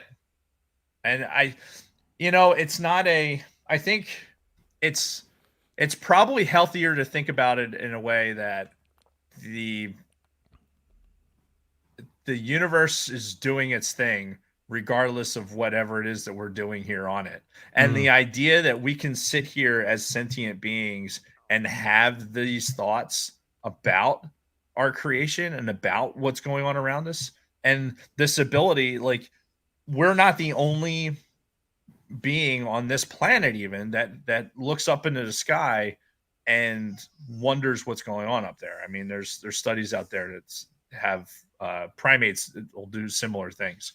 There's animals out there that use stars for navigation and things like that. Now, whether or not they're consciously they're making a realization what those things are is, here we're not them, so we don't know. But right. yeah, we have this ability to question these things, and it's a kind of a blessing and a curse, I guess, because now we are sitting here as intelligent beings, like fucking asking these questions and wondering. We want to build a $10 billion fucking telescope to answer these questions. And once those questions start to roll in, it's going to, all right, we answered that question. Now we've got more questions. Oh yeah, it's going to be a never-ending search for knowledge. We're never going to know everything. Yeah, but we're always going to try to. Oh yeah, for sure. And that's the thing. And I'm sure that they've already started thinking of concepts for the next big telescope that will launch in 20 to 30 years from now. Yeah, I don't know. I hope so. I mean, it's got to at least be in the concept phase, if nothing else. They probably don't have money set aside for it or anything else yet, but somebody's got to be thinking about it. So, all right, we're sitting here. We have nothing better to do right now. Like, what do you think, if you're going to build something, like, what do you think it should be looking for? Well, I mean, again, I'm no scientist, so I don't know. Can we somehow build some sort of a sensor that can see those first lights from that first explosion of the Big Bang? Because that's the next thing, right? Because James Webb is going to look back to like some 600 million years after the Big Bang, somewhere around there. Right. So how do we get closer to that? Right. That's, do we build something like that, or do we go shift in the other direction and something that can even more clearly focus on exoplanets and things like that? I think, me personally, I think that we need to focus our energy on the 98% of energy that we don't understand. I think dark energy, I think dark matter, these things that make up the universe that we just don't know what they are. Space is not empty. There's all these other things that we can prove mathematically are there, but we don't know what they are. Right. And I think those are the things that we need. Like, that's why you do studies with neutrinos and you're doing these other things. Now, is that something as sexy as having an image that you can portray like you can with a telescope? No, it's not. But I think that I look at it as, like, again, this is kind of, it's imagination, right? Imagination. Yeah. But if you're trying to get, at some point, you're trying to get faster than light travel, and you're going to have to somehow warp space time, and you're going to have to figure out how all that shit works. And in order to make understandings of that, you're going to have to understand how space and time work. Yeah. And how do you manipulate those to your advantage? And we have no fucking idea how that shit works. Nope. We know they're things. We can prove them mathematically. We can employ them as constants, but we don't know what they are or how they work. So that's what we need to be doing, because once we get those things figured out, or the best that we can, or start working towards those things, then things like interplanetary travel might become easier, right? Looking back in time to figure out the Big Bang is going to be amazing for a very ethereal exercise, but is not necessarily, in my opinion, is not necessarily going to bring us any closer to, furthering human exploration or getting us further in space. But I'm not saying it's bad by any stretch of imagination. I think you need that. I think you need to.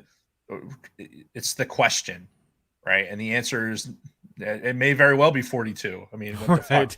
But it's understanding things that we just don't.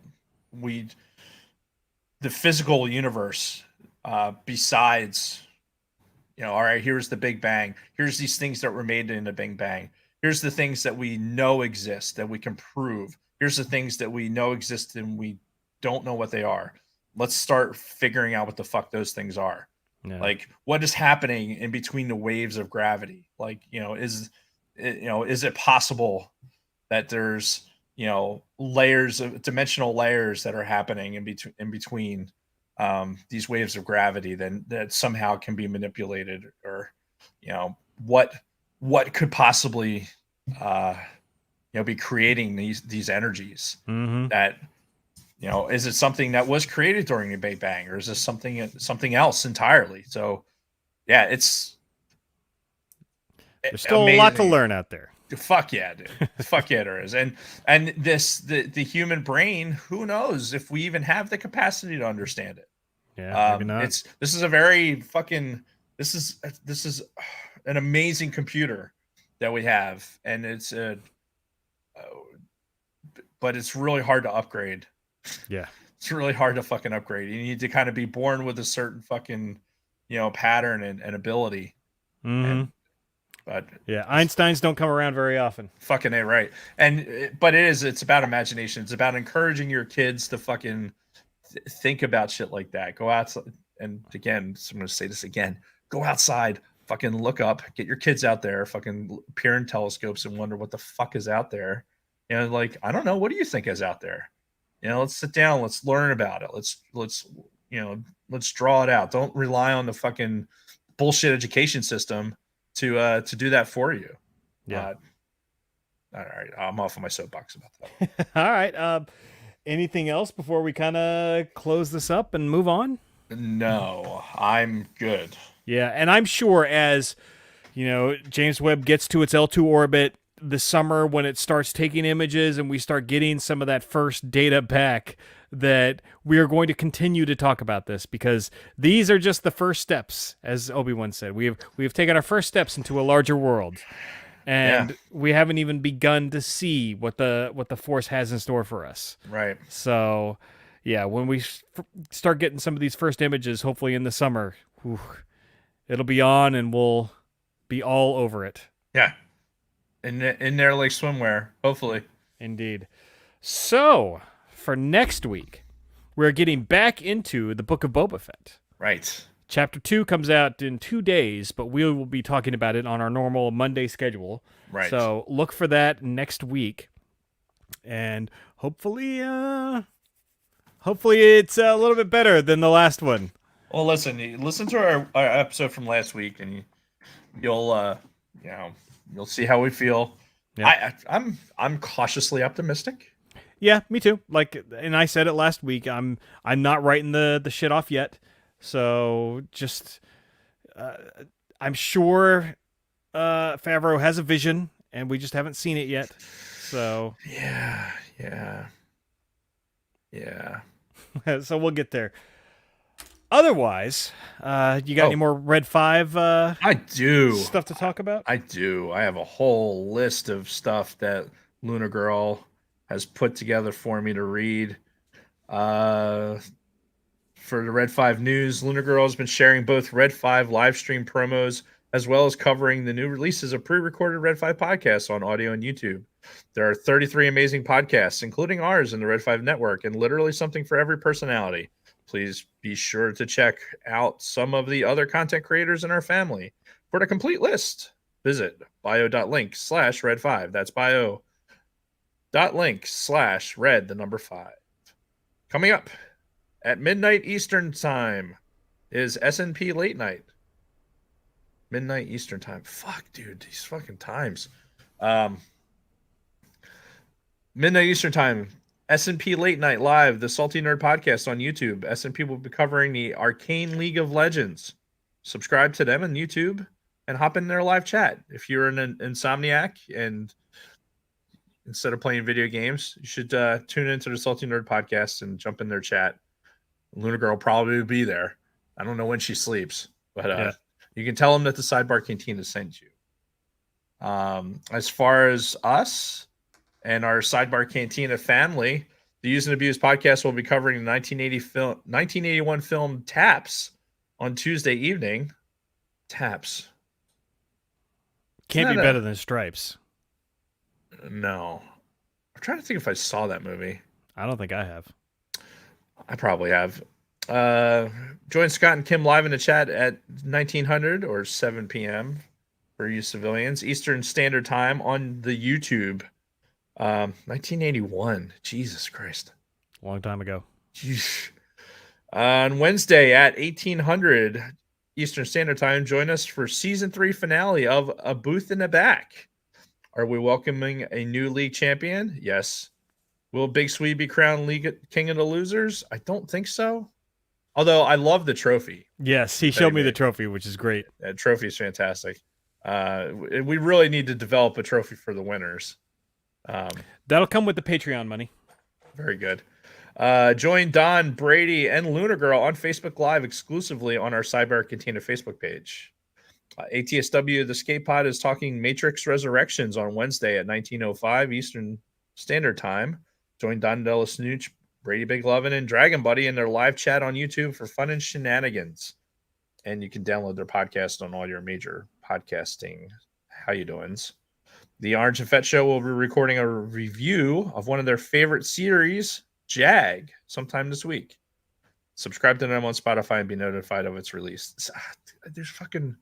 Dude, Jag was one of those shows. What's her name was on it?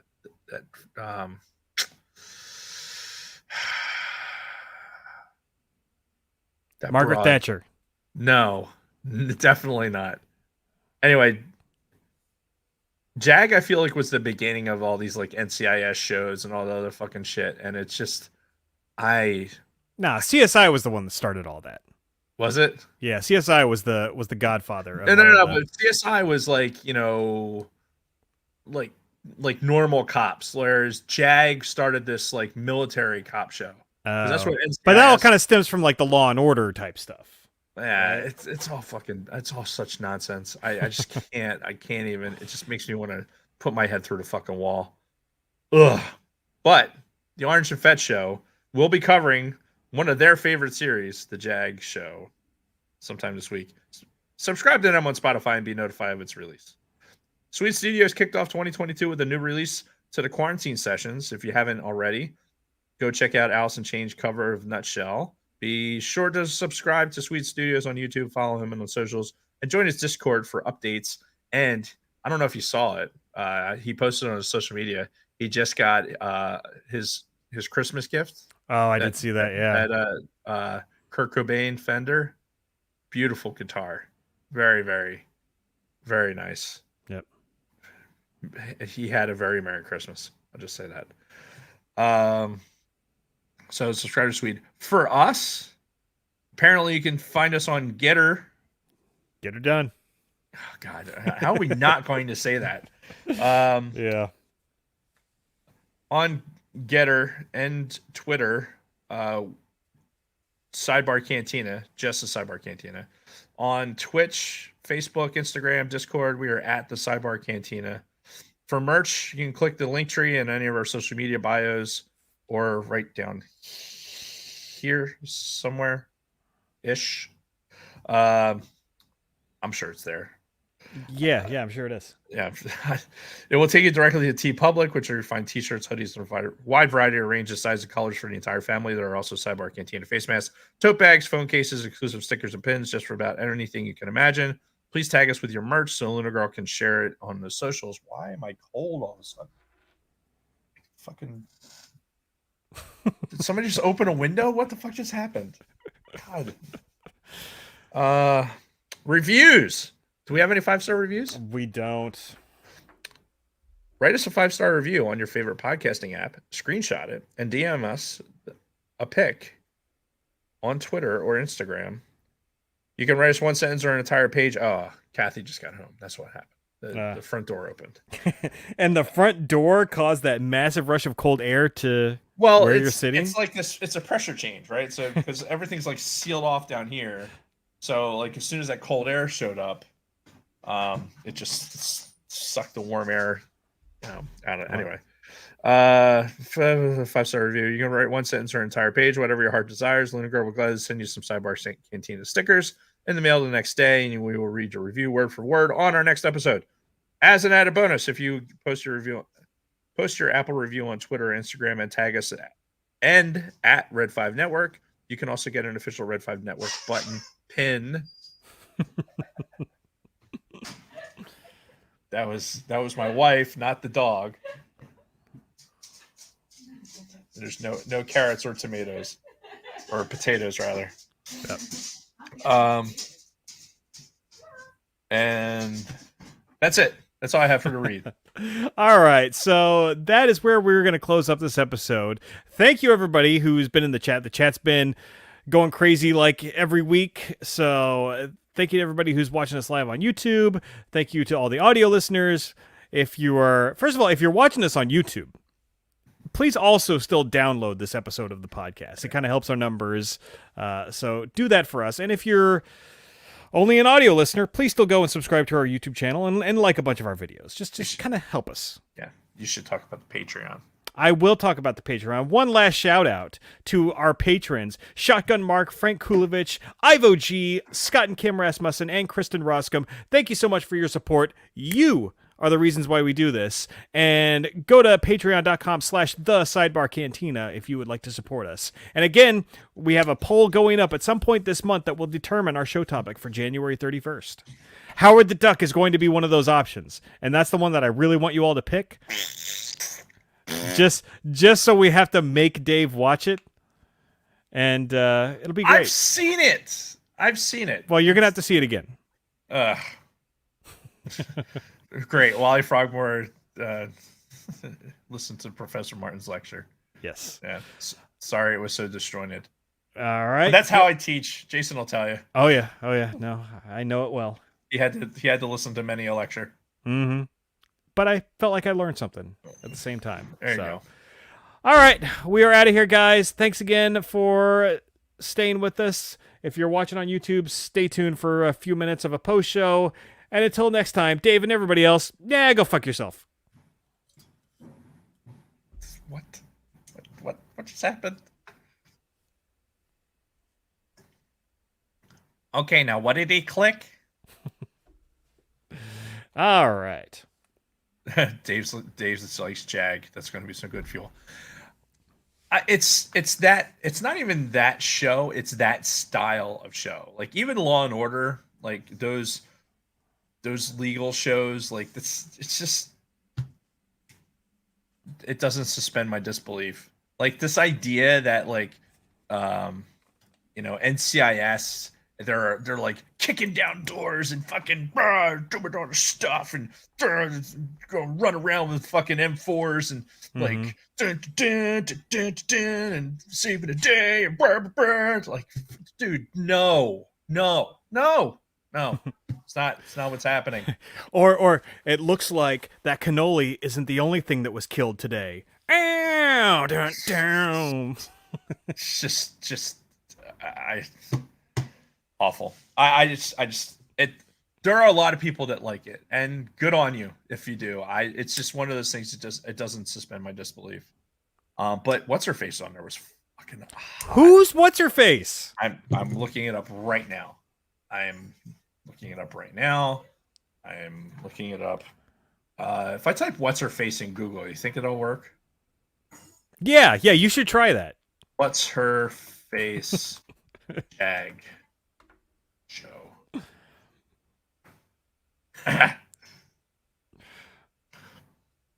Knowing these fucking algorithms, it'll probably be one of the top hits. Yeah. Catherine Bell. Who the fuck is that? Hang on. Oh, is she that weird gothy looking chick? She's not gothy looking. Hang on. Hang on. Let me share this. I'm all about the share screen today. Yeah, I know, right? Visual aids. That's right. Tango. It's not doing anything. I know it's not because I'm clicking. This broad. Oh. That one. Has she done anything else ever? Yes. She's done a sci-fi show too. Oh. All right. She's stacked. I'll have to take your word for it. Yes. I know she's been in other stuff. I just can't think of what it is. Stop screen share. Now I have to know. Like, what the fuck? Catherine Bell is also known as Mac.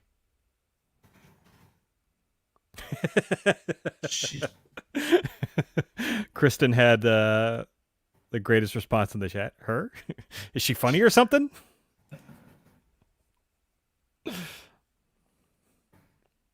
She was in Bruce Almighty. Bruce Almighty. What? Oh. You know that show? You've seen Bruce that Almighty? movie. Yes. Yeah, I've seen it. Yeah, where Jim Carrey is God. Yes. Yeah. That is a great fucking movie. Yeah, the Steve Carell Dude, part is the scene that everybody knows. Dude, I have never laughed so hard in my life. Really? I'll never forget it. I will legitimately. I was on the jet. I was sitting up front in the crew rest seats, and I'm sitting there with Chuck Brinzer, and we're like sharing headphones. This is like early, or, the early days of the jet before we had a lot of the overhead stuff. Mm-hmm. And we're sharing an earbud and watching this movie, and I hadn't seen it. Right. And it gets to that part where he's like, right, and I lose it. I fucking lost it. Like, fuck, I forget who it was. Well, I was gonna say, was somebody trying to sleep up there while you were watching this? I don't remember. No, because all the lights were on and everything. It was one of the shorter hops. I think it was in the Pacific somewhere. But one of the pilots got out of the seat and came out and looked at me. I could not stop fucking laughing. I've never ever laughed that hard as I did watching that fucking shit. Oh, it was funny. Unfucking believable. It was like one of those where I laughed to the point where let's check the fucking cabin altitude to make sure that fucking we weren't depressurizing. Yeah, we weren't hypoxic. Like, why was that so fucking funny? But now at this point, I laugh hard because of how hard I laughed. Right. At that particular moment. It was just so fucking funny. Yeah. That was so good. I can't even. What else was she on? What's her name? Yeah. Army Wives. Oh, yeah. Oh, fuck that show. I know. Kristen used to watch that. Couldn't stand it. It's like the cheesiest Lifetime movie-ish dialogue. Ugh. Oh, it was the worst. The Good Witch.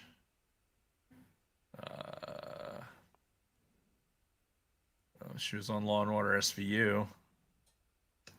Oh, she had to go back, huh? Back to her roots? Like, apparently. Black Thunder. Well, that looks interesting. I was going to say, like, she was on Friends for an episode. How overrated is Friends?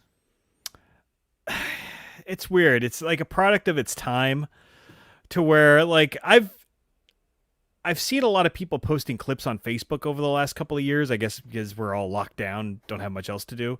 Right. And, a lot of people are like, oh, Friends was so cheesy. It was so this. I'm watching them. I'm like, I don't think it was that bad. Like, that whole style of storytelling doesn't really hold up today. The traditional sitcom with the live studio audience, that's all like dead and gone at this point. But I mean, for somebody who grew up with it and watched it and enjoyed it back in the day. I'm watching it now. I'm like, okay, I can see how some of this is kind of cheesy, but it's not as bad as people make it out to be. I'm not a Friends guy. I never was. Yeah, see, I watched the whole fucking series. It was so back fucking in the day. it was so fucking cringy. Cringy is not my thing. It just never was. It was just silly. It was just silly storytelling. But like something like Seinfeld, I think is still great today, even though it's very similar. It's similar, but Seinfeld has its cringy moments, but it's like, I don't know. The character interaction is more natural. There's not this whole like forced romance fucking bullshit. Yeah. I don't know. I'm weird. I'm weird with sitcoms because like something like The Office, right? Which is a great show, but there'll be times when I'm watching it that I'm just like, ugh, God, it's very cringy. Yeah. And I can't watch through the whole thing. But I like Parks and Recs. I can fucking sit there and watch that the whole time because it's so fucking ridiculous. Mm-hmm. It's just fucking great. Yeah, and I think Parks and Rec like actually was able to maintain that throughout the whole course of its series, where I feel like The Office really fell and into the abyss for its last couple of seasons to the point where I didn't even watch it for the last couple of seasons. I was a pretty big fan the first handful of seasons, but Parks and Rec it maintained, and it just got better as it went along. Yeah, it ended at a good spot. Yeah, it was built on just being ridiculous and funny. It wasn't trying to like be a rom-com, right? A continuous running rom-com. Mm-hmm. Anyway, so I have a lot of fucking Google tabs open right now. You have like 30. Yeah, easily. Can you see the Mando logo right there? Yes, I can. Yeah, Ron fucking Swanson. That's right. Is the fucking shit. And I love watching the fucking bloopers of it's his name, Chris Pratt. Oh yeah. Making everybody crack up. It's just like unfucking believable. It's just I love it. I love it. All right, we ready to sign off? Yes. All right. Well, thanks for everybody who stuck around for the after show. And we'll see you next week with some more Book of Boba Fett. Roger. All right, peace out. See ya.